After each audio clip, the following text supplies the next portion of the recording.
Pleasure, Sam. Nice to meet you. Hi, we're in Nottingham today to speak to Andrew Cartwright from branding and marketing specialist Tribe. Is there a difference between the advice you give your clients during a recession, a recovery and then a boom? It's a good question. During a recession, the advice we've been giving over the last couple of years has been to retain customers. So let's not try and panic and go out looking for new customers. Let's retain the ones we've got. Let's try and find more value in the customers you have. That sort of advice. Also, target those customers better. Find out what channels they like to be communicated through.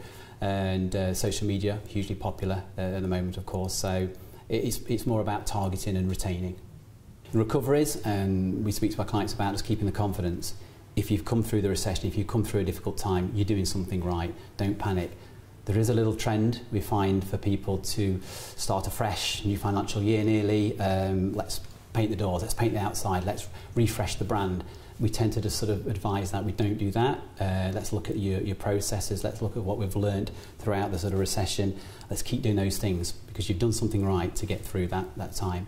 And we'll look at evolving the brand longer term. I think we win a lot of respect that way.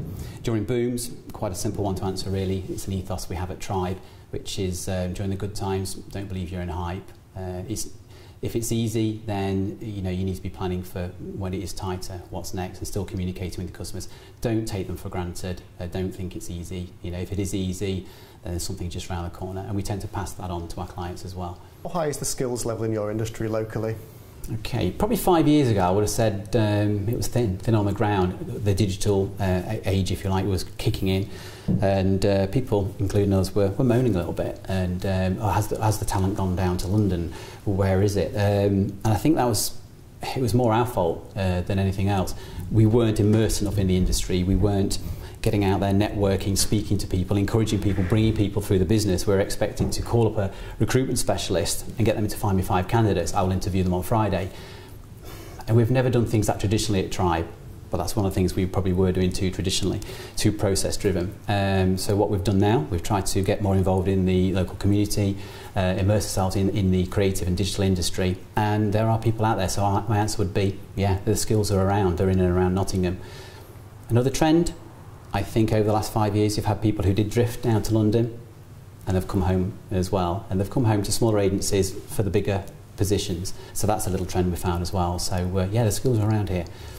Thirdly, I'd say there's a little bit of euphoria and a momentum being gained by the creative quarter as well, and I'm excited to see how that turns out. And we're starting to meet a lot of new people through the creative quarter and introductions there.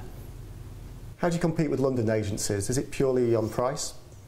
It would seem so at first, but how it seems to work is a lot of our clients will tend to naturally go to London. It's where it's at. Let's face it, it's a cool place. There's a lot of great agencies there. But by default of looking for a new agency, something that's very important to a lot of our clients, they then will look for an alternative. So they'll look to Manchester and Nottingham.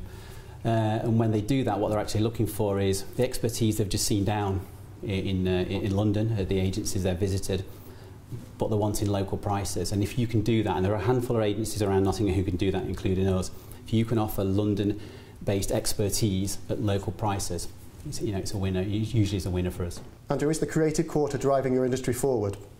Yeah, well, yes, you can already feel it started. Is it driving it forward yet? I can feel something started. It has to. I do believe it's going to give us an identity that we need, if you like, a mother identity, an umbrella identity for all the creative agencies and disciplines and the whole industry outside of London. So for example, if I was talking to you and I said, shall we use an agency based in London or Nottingham? London just sounds cooler, it always will. If I was to say to you, shall we use a creative agency from London or the creative quarter? What's the creative quarter? It sounds interesting, it invites the investigation, the question, and I think that's what we're missing. I think that's what Nottingham desperately needs, that platform, that identity. Okay, Andrew Cartwright, thank you very much. Thanks, Sam.